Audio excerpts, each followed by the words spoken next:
자, 안녕하세요. 여러분 반갑습니다. 자, 지금은 6월 16일 일요일입니다. 일요일 밤 11시 46분 지나고 있습니다. 꽤 늦은 시간이죠? 네. 주말 동안 바빴어요.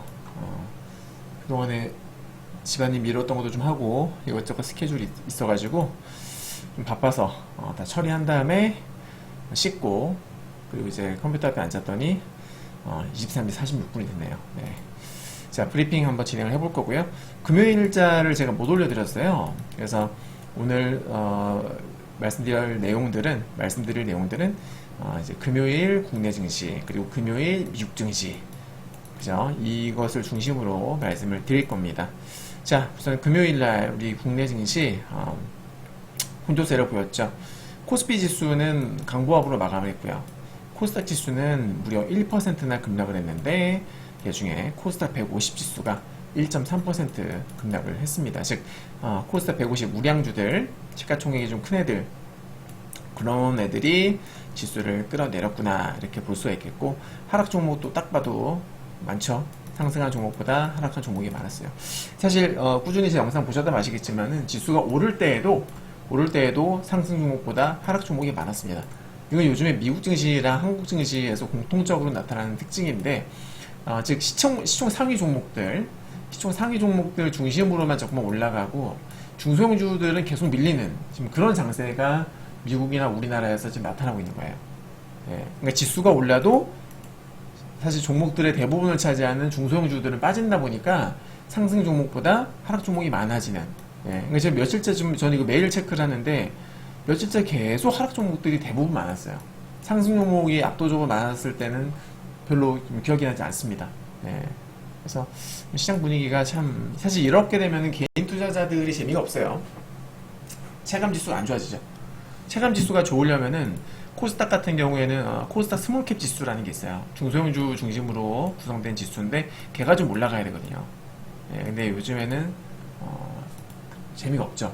스몰캡도 재미가 없고 또 나스닥 같은 경우에도 중소형주 러셀이라든지 그런 지수가 재미가 없다. 네. 자, 아무튼 하락 종목이 무려 65%에 달했습니다. 자, 아시아 증시는 전체적으로 혼조세를 보였고요. 자, 원달러 환율, 제가 매일같이 원달러 환율을 이렇게 체크를 해드린 이유는 결국 우리나라 증시의 주포는 누구나 외국인이기 때문에 외국인들은 이 환율에 되게 민감하게 반응을 해요. 그래서 우리가 원달러는 꼭 짚고 가야 됩니다. 뭐 당연히 원달러가 올라가면, 자, 원달러가 올라간다라는 것은 달러의 가치가 오른다. 즉 상대적으로 원화의 가치는 떨어진다가 되는 거거든요. 네, 우리나라 주식에 투자하는 외국인들 입장에서 호재는 뭐예요? 원화의 가치가 올라야 돼요. 왜? 우리나라 주식을 두고 있으니까. 우리나라 주식은 달러로 매수를 못하죠. 원화로 환전을 한 다음에 매수를 하거든요. 맞죠? 그래서 우리나라 주식을 들고 있는 외국인 입장에서는 원화의 가치가 올라야, 즉 원달러가 떨어져야 걔네 입장에서는 호재가 되는 겁니다. 환차익이 되는 거죠. 환차익을 거둘 수 있다. 아무튼 최근에는 원달러 환율이 계속, 제가 얼마 전에 말씀드렸던 거 기억하실 겁니다. 네, 이때 이날 이제 그 비농업 고용지표가 발표가 되면서 확 급등이 나왔어요. 원래는 제가 이때 계단식 하락뷰, 여기서 고점 찍고 나서는 계단식으로 밀리지 않을까라고 예상했었거든요. 근데 비농업 고용지수를 보고서 이렇게 되면은 계단식 상승을 봐야 되겠다. 그래서 제가 뷰를 바꿨죠, 그죠? 네, 계단식 상승을 말씀드렸고 실제로 올라갔다가 빠졌다가 다시 또 급등이 나오는 모습이에요. 그죠? 네, 근데 올라갔는데 좀 또 볼린저 밴드 상단에 걸렸죠? 이렇게 되면 살짝 또 밀릴 수는 있습니다. 자, 주봉도 지금 추세가 너무나 좋아요. 주봉 흐름이, 이거는 진짜 전형적인 상승, 그러니까 제 기준입니다. 제 기준으로는 전형적인 상승형, 그런 계단식 상승형 차트거든요. 예, 지난번에 제가 여기서 최고점 맞췄잖아요. 1,400원. 맞추고서 그때 제가 찍었을 때 이제 하락을 본다 그래서 실제로 하락을 했죠. 예, 근데 이제는 다시 또 상승을 저는 또 보고 있습니다. 계단식 상승을. 차트 흐름이 아주 좋아요. 자, 수급입니다. 코스피는 대량 매수가 들어왔는데 코스닥 쪽으로는 대량 매도가 나왔죠. 네, 코스피가 근데 사실 대량 매수가 들어오고 있다고 하지만은 최근에 며칠 동안 어떤 흐름이냐면 전기전자, 그러니까 삼성전자라든지 뭐 하이닉스 같은 그런 쪽으로만 외국인들이 대량으로 매수를 하는 거고요. 나머지는 사실 뭐 그렇게 매수 많이 하는 게 별로 없어요. 보시면 아시죠? 금요일 보시면 전기전자가 대부분이에요. 나머지는 그냥 찔끔찔끔찔끔. 그쵸 여러분. 네.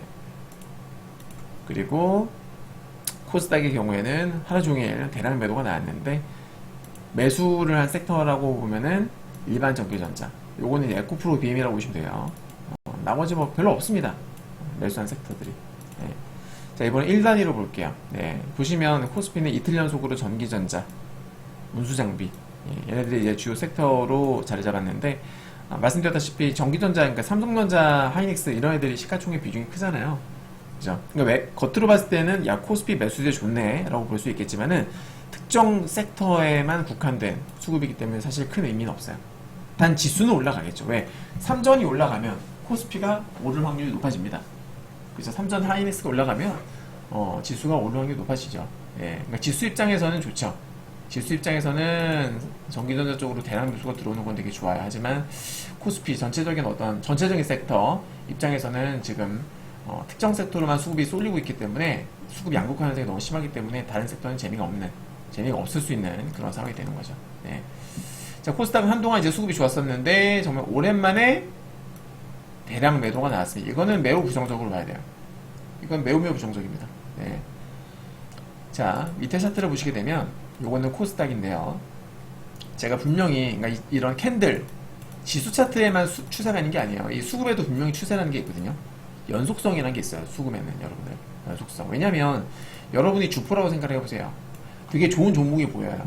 하루만 매수하겠습니까? 아니면 여러 날에 걸쳐서 분할로 계속 매수하겠습니까?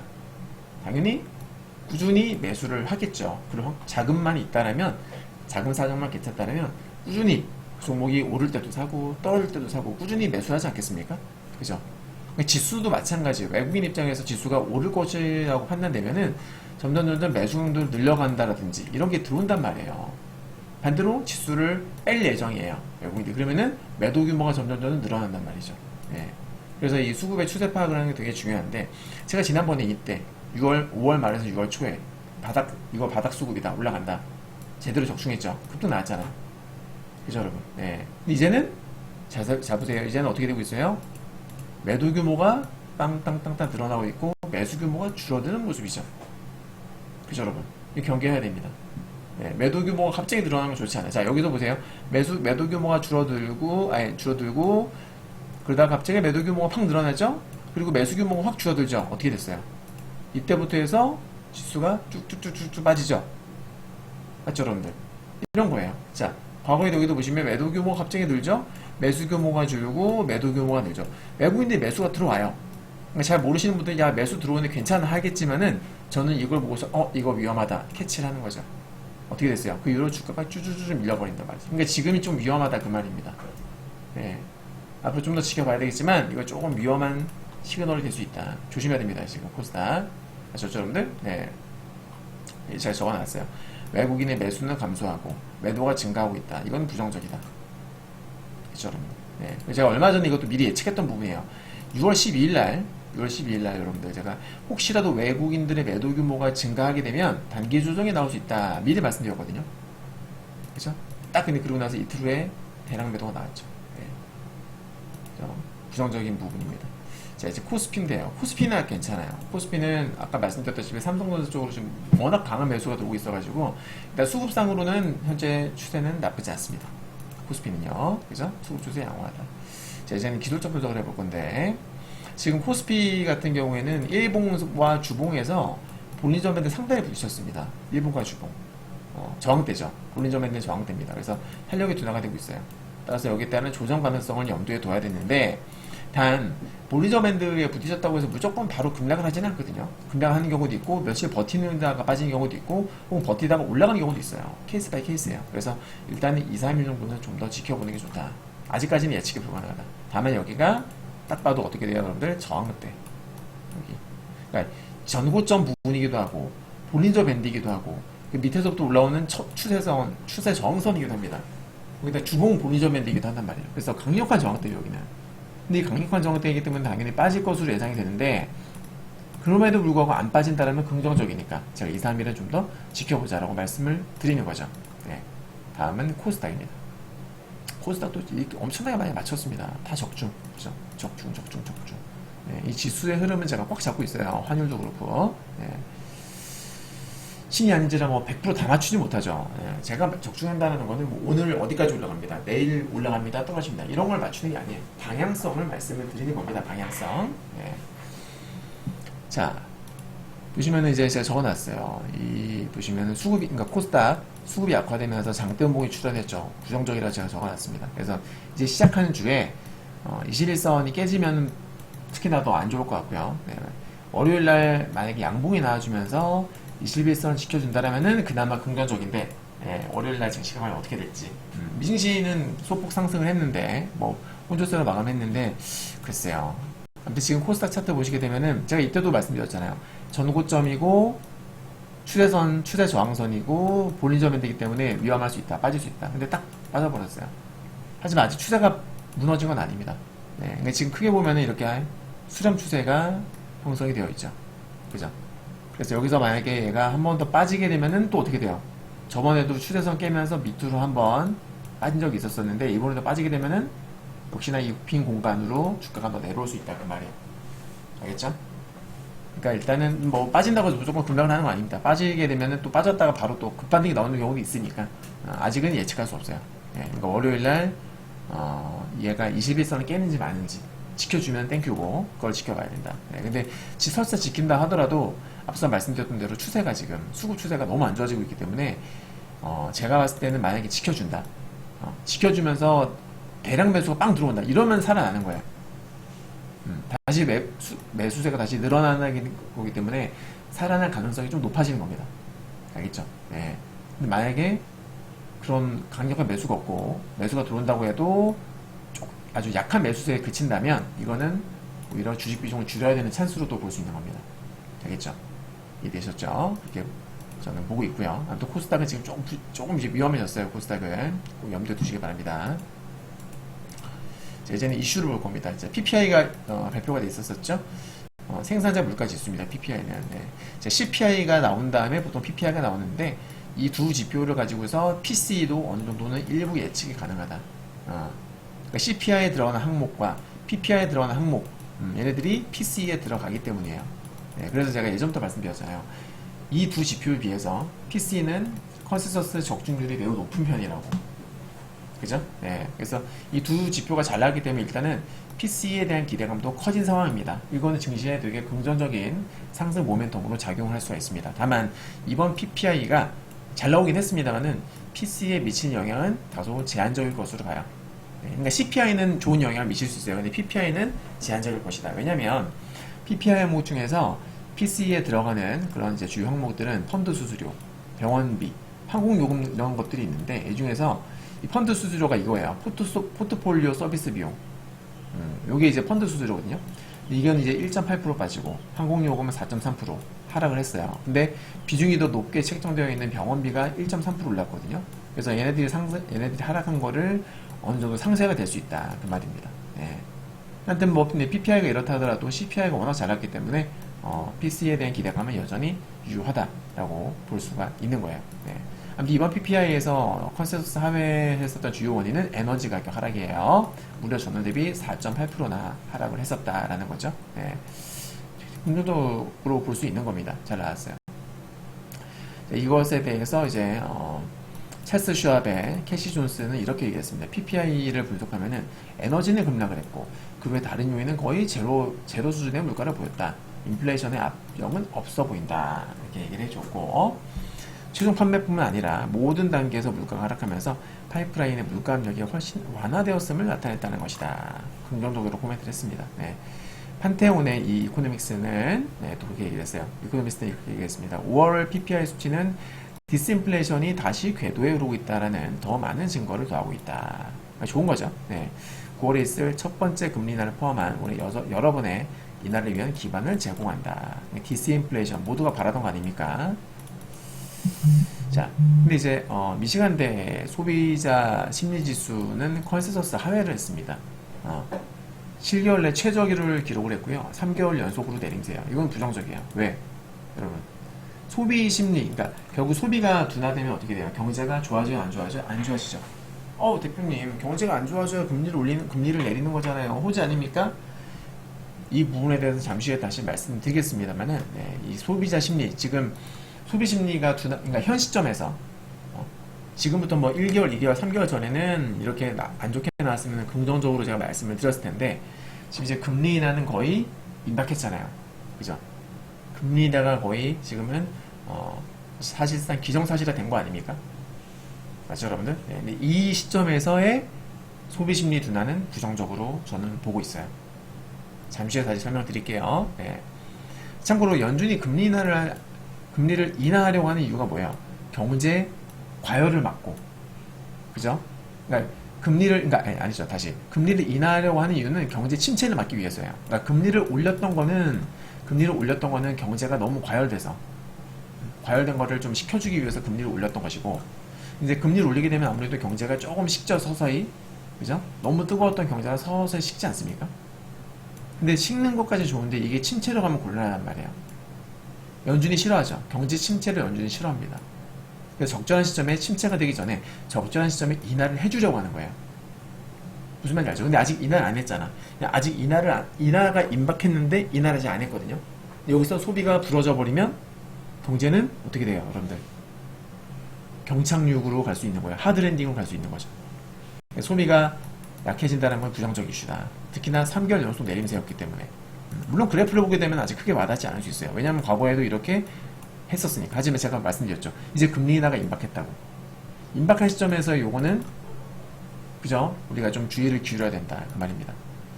자, 마크롱. 최근에 그 미국 증시 너무나 좋은데 유럽 증시가 좀 안 좋아요. 독일도 빠지고 프랑스도 빠지고. 자, 마크롱 위험한 도박에 시총이 무려 222조가 증발했다. 무슨 얘기냐? 뉴스 보게 되면 여기 나오죠. 1일 전 마크롱 위험한 도박에 시총 222조 증발. 2일 전에는 148조 증발. 시위하고 난리 났습니다. 극우 르펜 집권 반대. 정치적 이슈 때문에 급락을 하고 있는 건데, 이제 최근에 그 유럽 의회 선거에서 이제 마크롱이 패배를 했어요. 그래서 얘가 의회도 해산시키고 또 조기 총선을 갑자기 결정을 했거든요. 근데 여기서 지금 이 극우 국민연합이 RN이라고 표현되는 극우 국민연합이 집권당인 중도 성향이 르네상스를 누르고서 압승을 지금 하고 있는 겁니다. 압승을. 그래서 이제 국민연합 RN의 집권 가능성이 제기되면서 프랑스 증시가 지금 급락을 하고 있는 거예요. 네. 그리고 이런 결정을 내렸던 마크롱의 지지율은 최저 수준이다. 자, 프랑스 재무장관이 이렇게 얘기했어요. 새로운 좌파 연합이 집권하게 되면은 유럽연합에서 탈퇴를 할 수도 있고, 그리고 RN이 집권하게 되면 부채 위기가 발생할 수 있다. 이거 지 입장이니까 이렇게 얘기했겠지만 아무튼, 네. 이제 6월 30일과 7월 7일에 조기 총선이 또 예정이 되어 있는데, 거기서 지금 RN이 승리할 가능성이 점쳐지고 있어. 이런 것들은 좋지 않죠. 네. 근데 지금 옛날 같았다라면은 유럽의 이런 정치적 불안 이슈로 인해가지고 유럽이 빠지면 미국도 빠지고 했었었는데, 요즘에는 미국은 씨알도 안 먹히죠. 자, 주요 코멘트들, 각 기관의 주요 인물들의 주요 코멘트를 살펴보겠습니다. 자, 알리안츠의 모하메드 엘 에리어트 부분이 이렇게 얘기를 했어요. 페드가 너무 늦게 금리를 내리면서 침체로 끝날 확률이 무려 35%에 달한다. 이번 점도표에서 한 번만 인상한다라고 얘기했지 않습니까? 그죠? 근데 이게 지금 너무 늦어지고 있다라는 것이다. TS 롬바드의 한 이코노미스트는 미국이 경기 침체 직전에 있다고 생각하지 않지만 상황은 18개월 전보다 훨씬 더 어두워 보인다. 자, 이제 노동력 부족은 많이 해소가 됐고, 노동시장이 많이 타이트하다, 노동시장이 이제 많이 완화가 됐다는 뜻이죠. 네. 그 기업 마진도 이제는 정상화가 됐어요. 팬데믹 직후에 아주 높은 수준에서 이제는 좀 정상화가 됐다. 이 두 가지 함께 보게 되면 기업이 직원을 이제 해고하기 시작할 가능성이 훨씬 높아졌다는 거죠. 그죠? 자, 골드만삭스의 한 전략가는 올해 들어서 인상적인 상승세를 보인 미국 주식의 높은 밸류에이션은 이제 투자자들을 잠시 멈추게 할 것이다 라고 얘기를 했고요. 자, 독립투자자문사 설문조사 결과 향후 12개월 주식 전망에 대해서 물어보니까 응답자의 45%는 낙관적이고 33%는 부정적이다 라고 얘기를 했습니다. 자, 파이퍼 센틀러의 크레이크 존슨 기술적 분석가는 랠리에 참여하는 주식의 규모는 크지만, 즉 시가총액은 크지만 숫자는 적다. 즉 일부 종목만 상승했다. 시장에 엔진 점검 표시 등이 켜져 있다. 자, 엔진이 과열되면 후드 아래에 문제가 있는 것이다. 맞는 말이죠, 그거는. 지수는 비록 사상 최고치를 기록했지만 주도권은 좁아지고 폭이 악화되며 시가총액 가중치 지수와 동일 비중 지수 간의 성과가 점점 더 이분화되고 있다. 즉 미국도 우리 코스닥과 마찬가지로 가는 놈만 간다. 제 경험상 여러분들 시가총액 상위 종목들이 막 올라가고 이제 중소형주들이 빠지잖아요. 이런 흐름은 절대로 계속되지 않아요.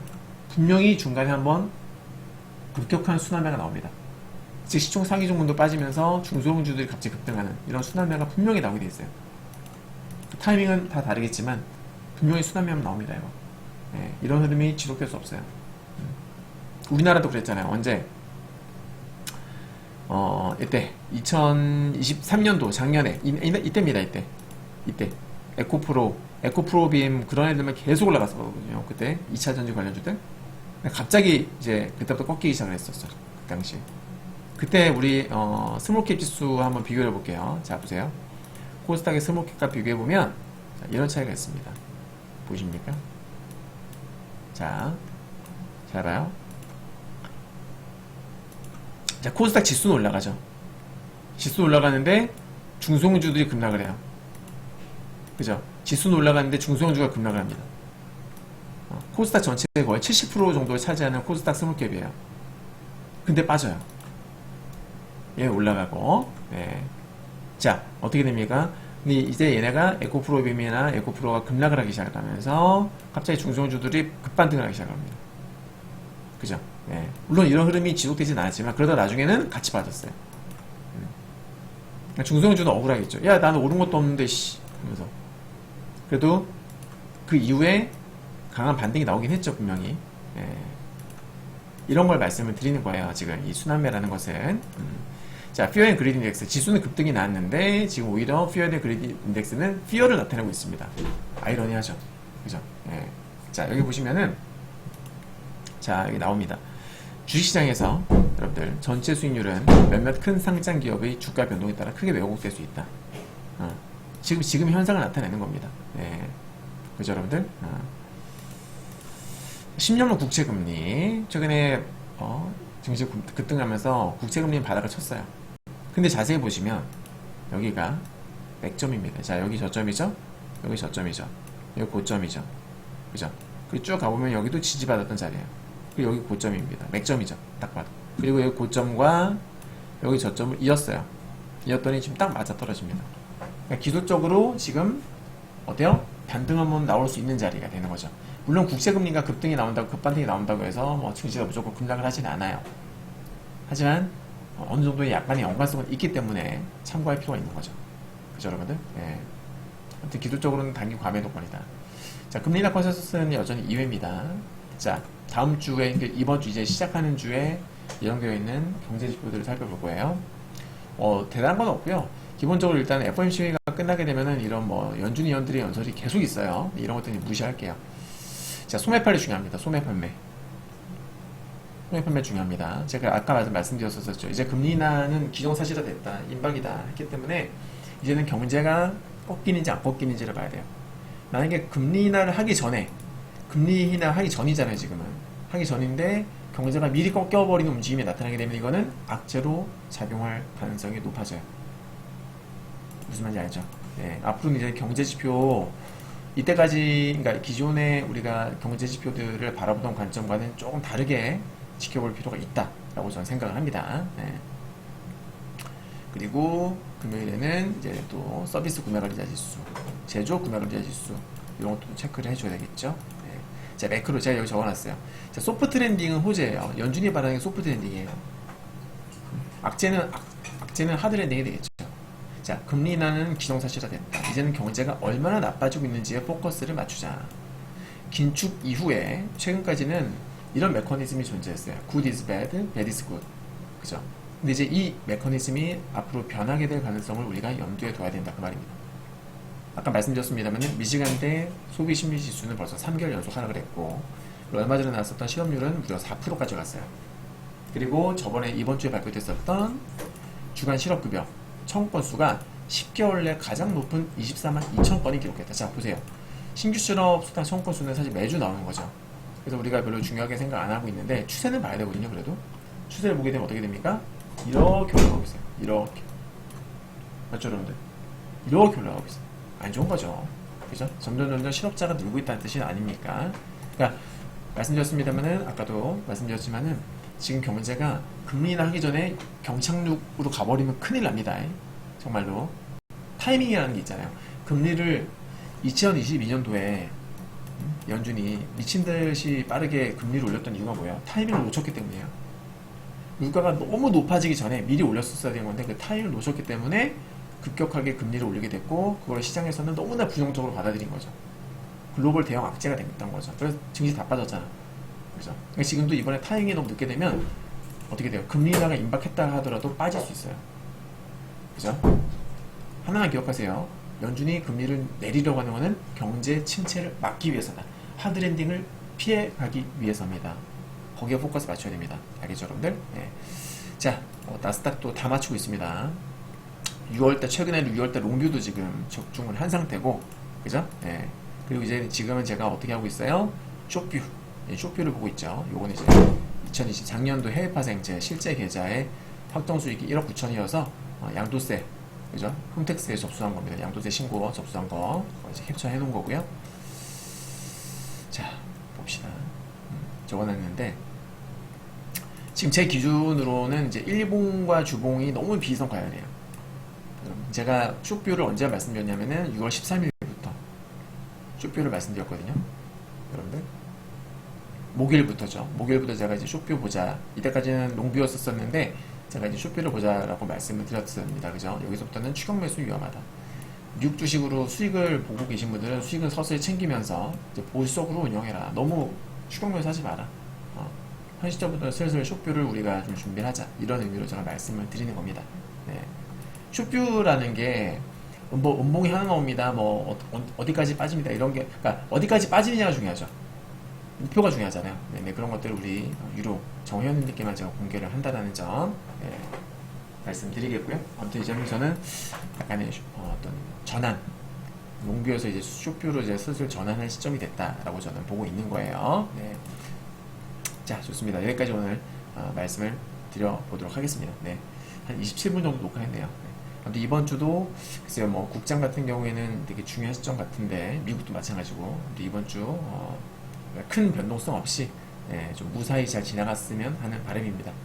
자, 여러분들 항상 성공 투자하시길 바라겠고요. 저는 여기서 인사드리겠습니다. 감사합니다.